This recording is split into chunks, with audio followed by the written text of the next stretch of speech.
Hinilo agad ni Uncle Drew ang bantay sa kanyang pagbabalik hardcourt. Binigyan naman ng standing ovation si Ben Simmons matapos ang best game ngayong season.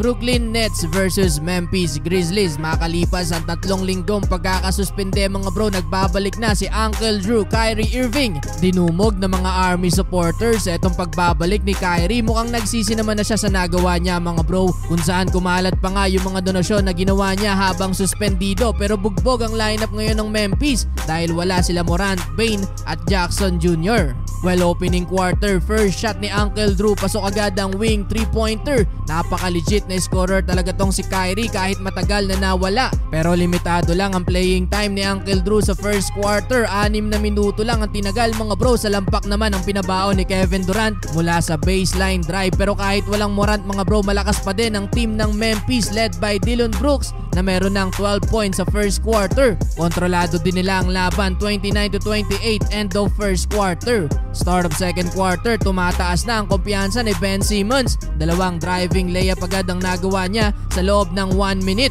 Yun nga lang, matakaw pa din sa foul etong si Benten. Pagbalik ni Kyrie mga bro sa second quarter, hinilo agad ang leading scorer ng Memphis na si Dillon Brooks. Akala kasi niya dadaan si Uncle Drew sa pick na binigay ni Ben Simmons, pero nadin lang ni Kyrie at hindi na nakahabol sa depensa. Buhat ni Ben Simmons at Royce O'Neal itong opensa ng Brooklyn mga bro na meron ng tig 12 points. Medyo malamig pa ang opensa ni Kevin Durant mga bro na meron lamang 2 points sa second quarter. Kaya naman naghahabol pa din sila sa Memphis mga bro. End of first half, 62-57.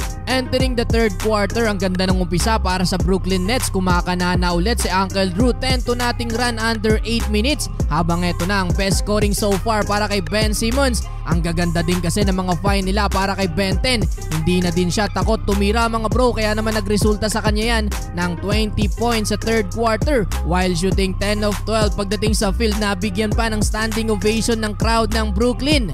Habang si Kevin Durant naman ang tumapos ng third quarter with 9 straight points. 96-93 mga bro, hawak na ng Brooklyn Nets ang kalamangan.